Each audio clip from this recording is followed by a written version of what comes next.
All right, so it is 5:45 Friday night Friday morning, and we are getting ready for Connor to come over with the truck because we are heading out to New York.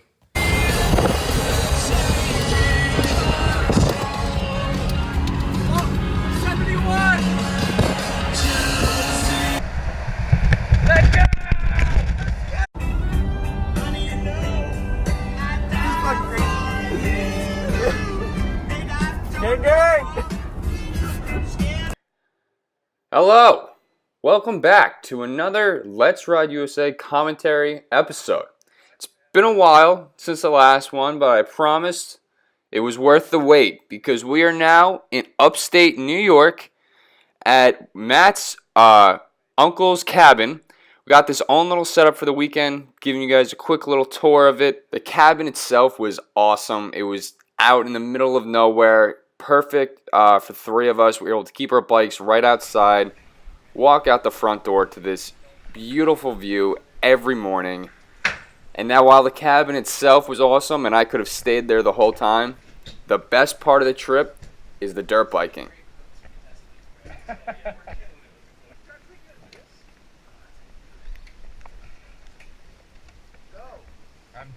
Need to start the bike. I get it. I get it. I hate you.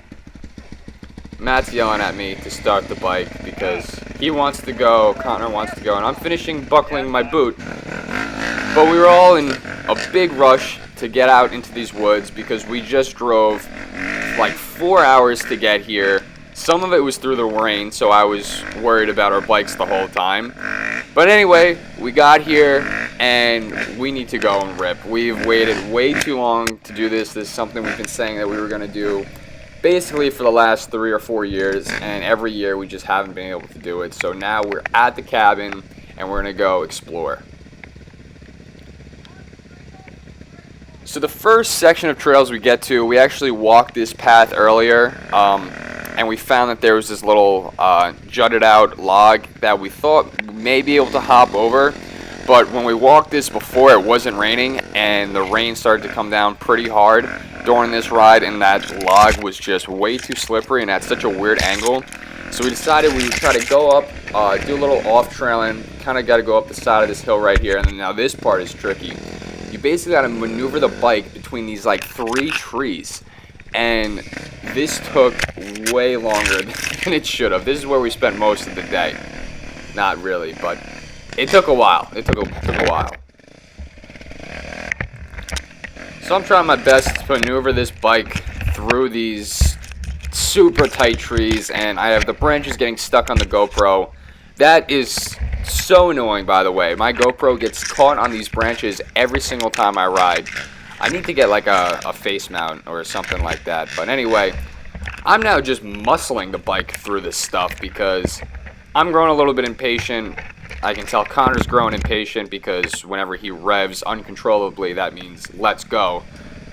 So anyway, I get the bike out of that forest, and we get back on the trail, and now we're just following Matt. We have no idea where we're going. I think he knows where he's going, but me and Connor are completely lost.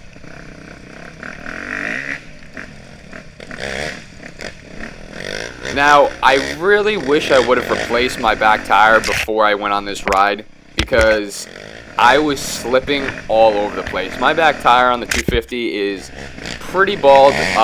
Matt's is the same way. Connor's the only one that actually has a little bit of tread on his tire, and even he was slipping a lot out here, mainly because of the way the terrain was set up, because there was a lot more hills than we're used to. Also, there were a lot of leaves down, and this whole day it was just pouring rain, so there was no traction out there.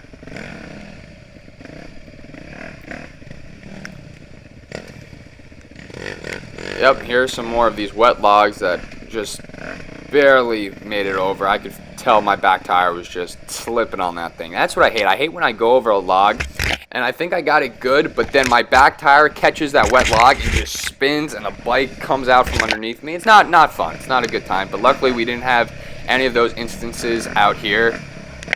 So yeah, that's a positive. Anyway, we're continuing along this route, which brings us out to this field right here that, let's just say, we'll be back here. You know, that field is probably our favorite spot all weekend, so there'll be plenty more videos on that. Anyway, we'll get back into the woods, and I was pretty surprised on how well groomed these trails were, because I wasn't really sure what they were used for, or I didn't even know if there'd be trails when we came up here. Matt said there would be, but it didn't sound like it would be anything spectacular, but I was really impressed with how well kept these trails were, and the fact that we were able to ride pretty well on them. They were a little bit slow, but this section right here was tough, because right here we're going downhill, we're on the brakes, and it is just so muddy. So my back tire is just locked up, it's sliding all around, and I'm just trying to keep the thing on two wheels. So we pop out on this little seasonal road, which is something that I have actually never seen or heard of before. But apparently what a seasonal road is, for you guys that don't know, it's basically this dirt gravel road that is only really used during the, I guess, summer, fall, and spring months. But during the winter it's closed off because it doesn't get paved. But I couldn't believe that cars drive on this stuff. We took a tour a couple days later in a car and drove all the seasonal roads, and they were tough. Doing this type of road riding on the bikes was not too easy. So doing this stuff on a car was really challenging. Now, I don't know if you guys can hear, but my bike is backfiring so bad. Not just mine, but mine, Matt, and Connor's.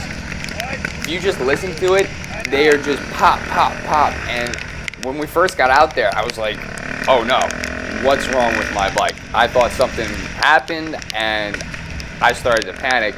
But then I started to realize that it happened whenever we were going down a hill and I was letting off the gas.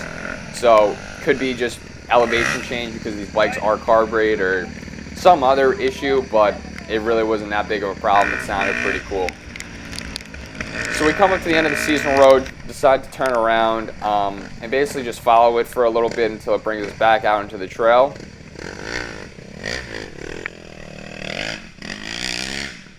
And I stall the bike like an idiot. Nice. Good job. Real nice. Alright, well, at least I got the bike started pretty fast, while these guys are way farther ahead of me. But they stopped. That was nice. Alright, so I think I'm going to end the video here. This is a good spot, because this is where stuff gets interesting. Not going to give too much away, but let's just say we're having some issues already. Thank you guys for watching. Please be sure to like, comment, and subscribe. Make sure to check up on this series, because I'm going to try to be putting out as many videos from this adventure as I can. So yeah, stay tuned for more of those, and I'll see you guys in the next one.